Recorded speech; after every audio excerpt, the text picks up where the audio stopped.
Hello everyone and welcome to Box Office Receipts. I'm your host Tyler Callahan and we got a lot of news from Hollywood this week. And the summer movie season rolls on with Fast X releasing around the world. So let's start with the domestic top 5.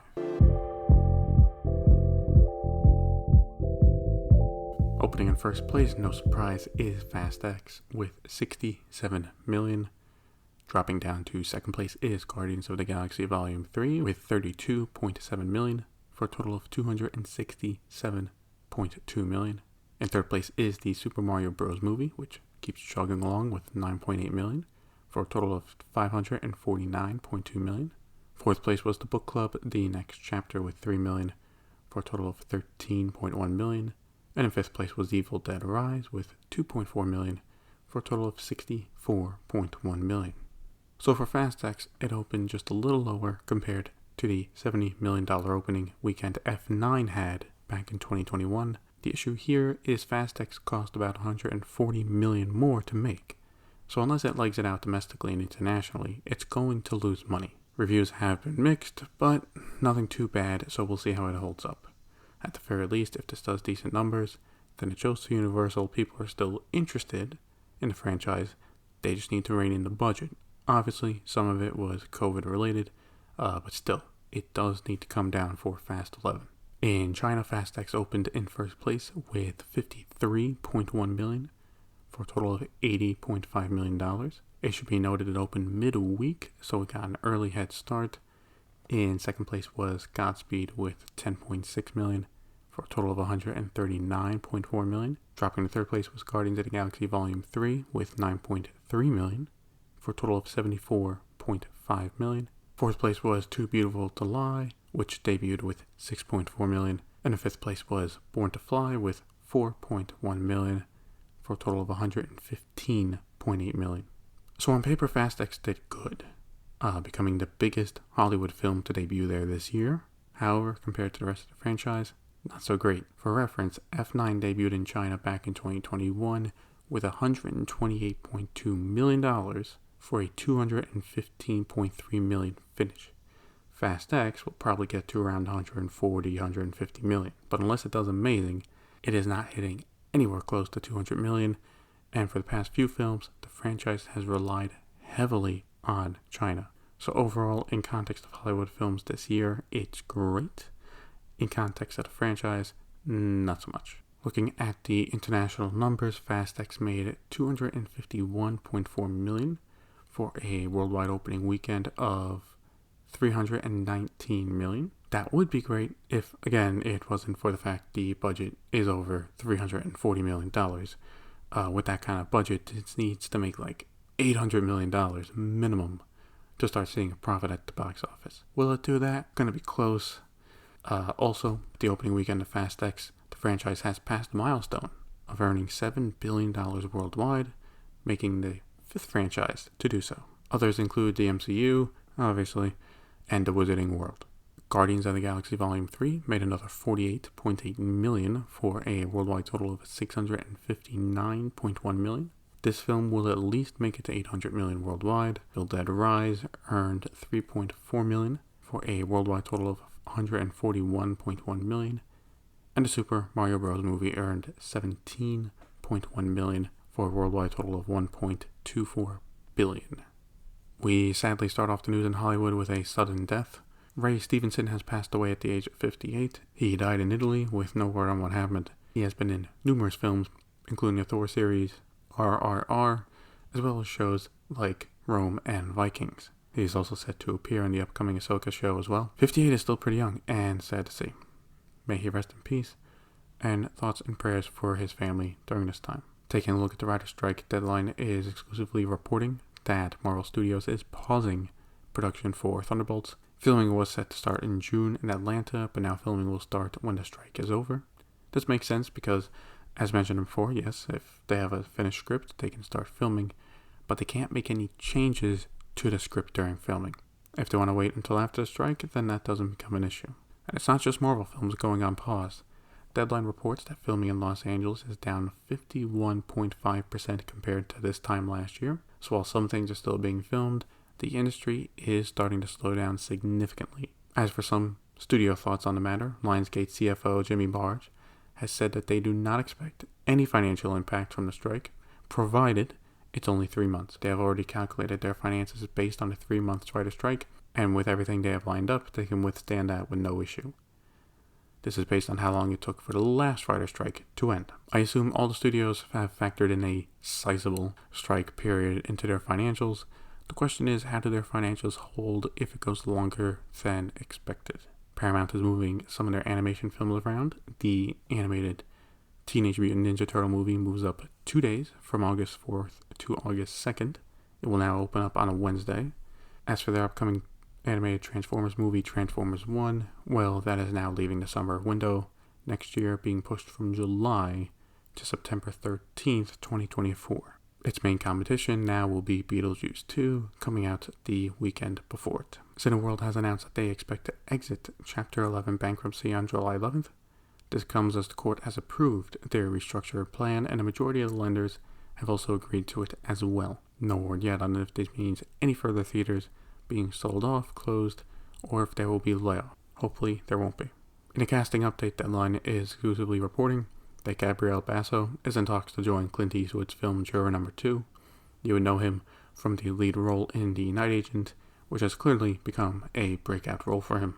Over at the Cannes Film Festival, A24 announced that they have made deals for different territories in regards to distribution for their upcoming Holocaust film, The Zone of Interest. While they will be distributing it themselves in America, they have sold off distribution rights to countries including Italy, Germany, France, Japan, and Greece, among others, all with different distribution companies. We have a sale at Cannes, an exclusive from Deadline. They're reporting that Prime Video is buying the international rights to The Ice Road 2, Road to the Sky. This is a sequel to The Ice Road, starring Liam Neeson, which is on Netflix.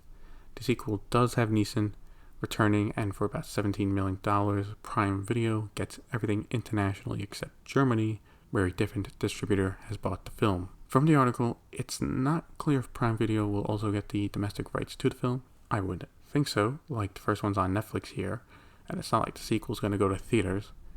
As for the film itself, it'll be a while before it comes out, as production is set to begin in the first quarter of 2024. In another exclusive from Deadline, Amazon and MGM have a new movie in development, and that is one focused on John Madden, the famous NFL coach and the name of the football game from EA. The film is set for theatrical release and will be directed by David O. Russell, with Will Ferrell circling the lead role as John Madden. If the budget on this is kept tight, I can see this working in theaters because Ferrell does still have some star power. I also hope this is played more like a normal drama biopic.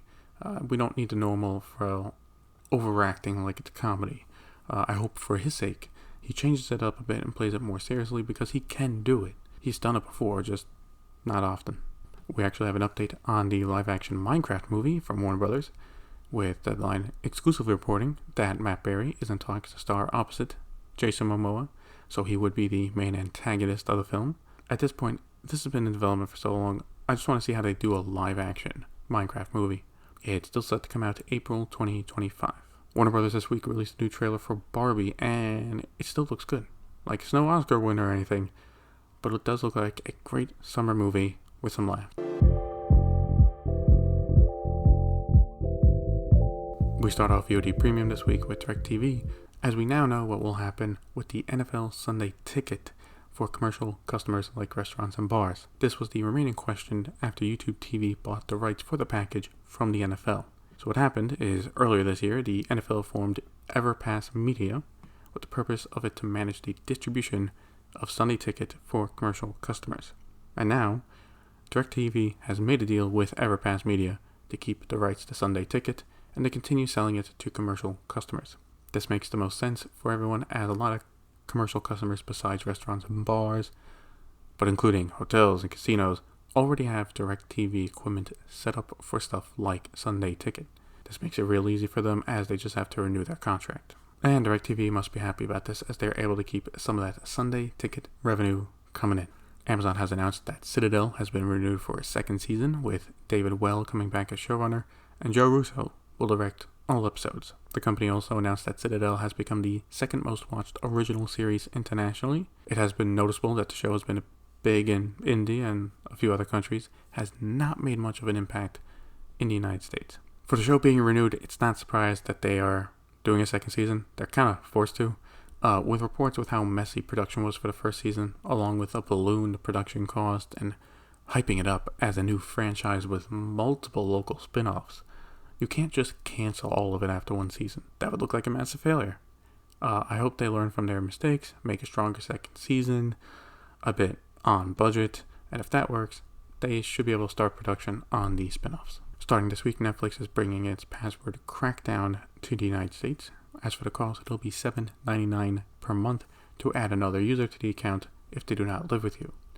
While the focus is on the crackdown coming to the US, it is now also rolling out to a few other noticeable areas, including the UK, Ireland, Hong Kong, and Australia. I'm looking forward to the next quarterly earnings report from them to see how much of an impact this has had on the company, positive or negative. While rare, we do have a Netflix film getting delayed. Lift, starring Kevin Hart, was set to come out in August, has been pushed back to early next year, now coming out January 12th, 2024. No reason was given for the delay.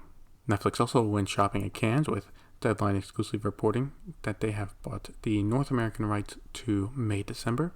The film is directed by Todd Haynes and stars Julianne Moore and Natalie Portman.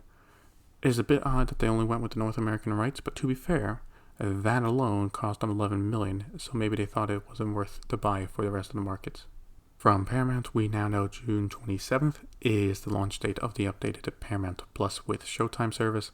Along with that, the company confirmed that the standalone Showtime app will be shut down by the end of the year. Comcast is launching a new streaming service for their Xfinity customers. The idea behind this is that as more people cut cable but keep their internet, Comcast wants to offer a video package just for their internet customers. Called Now TV, it'll cost $20 per month and include 40 cable channels, 20 fast channels, and Peacock Premium with ads. The only downside to this package is that there are no sports included, but to be fair, that is how they're keeping the package cheap, and there are no local channels as well. I will say this is a smart offering as the channels provide a decent variety of content, plus with Peacock included, you're getting Universal's latest movies as well. I think a good amount of Xfinity customers will sign up for it if Comcast actually advertises it and lets them know it exists. And the big story this week is the launch of Max, the new streaming service from Warner Bros. Discovery, taking over for HBO Max. There were a few technical issues the morning of the launch, but besides that, it has been mostly smooth. The HBO Max app is shutting down at the same time, so if a platform gets the Max app, then you'll have to use that going forward. It launches with 3 tiers, the Ad Lite for $9.99, Ad Free for $15.99, and Ultimate Ad Free for $19.99. As of now, the company did keep its word on increasing the amount of 4K content for the Ultimate Ad Free tier, with over 1,000 movies and TV show episodes included. This includes previous content in 4K like The Last of Us and Game of Thrones, but now also includes the Harry Potter films, Matrix series, and the Dark Knight trilogy. They also announced going forward, all new Warner Bros. Films released will be in 4K when they hit Max. Hopefully they continue to add more 4K content, because while 1,000 is a huge increase from before, it's nowhere close to other services like Netflix. There was one controversy from the launch, and that is people noticed in the details of a show or movie, everyone who worked on it was listed under creators and was not separated by directors, writers, producers, etc. This immediately drew ire from writers and directors, especially writers who are currently striking. The company did come out and apologize for the change and will work on reversing it back to what it was. Feel like this is something that should have been caught before launch. I don't think this was a malicious attempt to screw creators, just a mishap. As for content on Max, it looks like the upcoming HBO show The Idol will not be the powerhouse they were hoping for. The show premiered at Cannes, and so far reviewers have been ripping it apart. Basically, this is not the normal HBO quality show to follow up from Succession, which is wrapping up. An exclusive from Variety, CNN is launching a fast channel in Europe called CNN Fast. The channel will feature short-form videos focused on international news. As for the countries getting it, those include Ireland, France, Germany, Belgium, and Denmark, among others. And if you are looking for new content to watch on Apple TV+, there is Platonic, starring Seth Rogen and Rose Byrne. And on Disney+, there is American-Born Chinese. And that is it for this episode of Box Office Receipts. If you want to follow me on Twitter or Facebook, links to those are in the show notes. Thank you for listening. See you next time.